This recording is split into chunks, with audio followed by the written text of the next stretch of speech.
It was the most disgusting, despicable thing I've seen in my life. I mean, to have the fortitude to call somebody that and then do it on camera, because you know you're being recorded. She knocked my phone out my hand. They formed the wall to protect her. That did hurt. Y'all gonna let this happen? What type of people are y'all? You don't know me, man.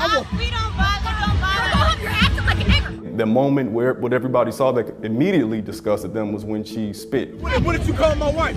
Give me your name too. Give me your name. Honestly, at that point, kind of just went blank. If I were white, there would be no way possible that I would sit in company, any company, in my family, and have somebody called a nigger. It doesn't seem like everyone sees eye to eye with Maya Angelou. In 2016, we've seen the N-word hurled at political rallies. Our president has divided this country so Within police departments. Text messages recovered by detectives investigating a former San Francisco police officer show slurs against African Americans. And even on a pageant queen's Twitter profile. I was just kind of embarrassed, ashamed, and just amazed that I actually at one point in my life thought it was okay to use that word, because it's never okay. Jessica Sanders also seemed to think it was okay. She used a slur at least 12 times to Ernest Crim and his wife Cassie, high school teachers and parents of 2 daughters. The couple encountered Sanders at Chicago's Margarita Festival on July 30th. I did not do anything. My wife did not do anything. That lady immediately walked over and began to yell at us in all types of foul language. Crim says he and Cassie wanted to play a game of beanbag toss. Cassie picked up beanbags they thought Jessica Sanders was done using, and that's what caused Sanders to approach them. An encounter with 1 million views that captured what Crim says is the most blatant racism he's ever experienced. It's not like you were beat down. It's not like you lost a family member. It's a type of emotional distress that we've never really felt before. How does it feel when a white person calls you the N-word? Does it feel different?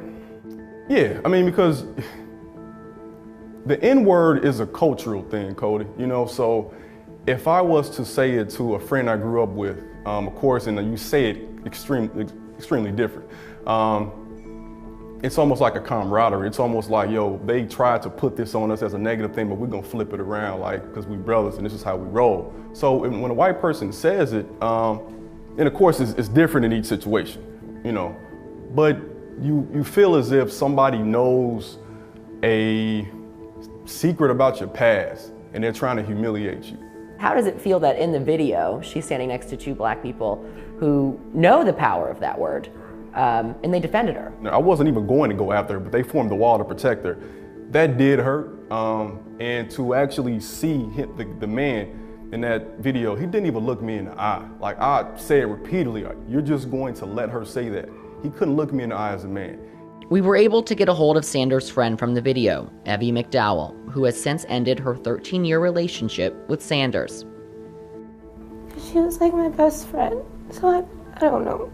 And it's really hurtful. That she just did it, and I mean, she doesn't have to apologize if she doesn't want to. So if you saw Ernest today, what would you say to him? I'm sorry it got that far, and I'm sorry that you felt like you didn't matter. Because you do matter, everyone matters. And just watching the video, I could tell how upset he was. And I just want to tell him and his wife that I'm sorry. I didn't step in, but I didn't know what to do then. We kind of see you trying to diffuse a situation the best way you knew how. Yeah. Would you change how you try to diffuse that situation? I would.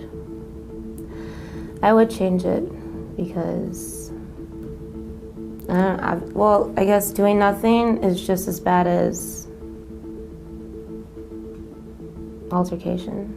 We have the support of millions of people as we seek justice in this situation. Crim's taken his story to social media and said the positive support outweighs the hate mail, despite that being irrefutably offensive. Does this experience change your view of people? What she did to me is not going to make me hate white people.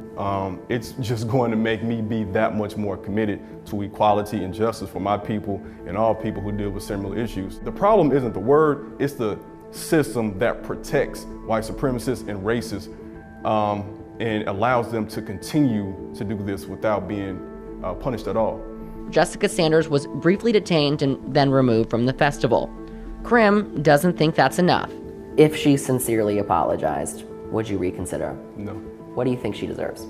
I believe she deserves the maximum sentence for felony hate crime. In the state of Illinois, a felony hate crime could result in 1 to 7 years in prison and or a fine up to $25,000, depending on the severity and location of the crime. But according to Chicago police, they're still investigating and no charges have been made. What do you recommend people do who hear the N-word used as a derogatory racial slur? Intervene in the same way you would hopefully intervene if you saw somebody being bullied on the street. Intervene in the same way you would intervene if you saw a lady being assaulted. Intervene the same way you would hope that someone would help your kid if they were in distress. We need more people that are going to be accountable on all ends. We're talking black, white, Latino, Asians, but until everybody else, especially whites, come together and say, yo, this isn't right, then this country isn't going to progress. We submitted multiple requests to sit down and talk to Sanders, but she agreed to only answer questions via email. She told us she is not a racist and that the N-word can be applied to any person of any race. Sanders said one of the biggest misconceptions is that the Crims are innocent and that he called her a cracker after the video cuts out. We asked Ernest about that, and he admitted to calling her that minutes after he stopped recording her racist rant. He said his use of the word wasn't meant to be derogatory, but as a reference to the word's origin, which stems from slave owners cracking the whip on a slave's back. Sanders had no message for Ernest Crim, but said if she could do it over again, she would have let the Crims use the beanbag and walked away. For Newsy, I'm Cody LaGrow.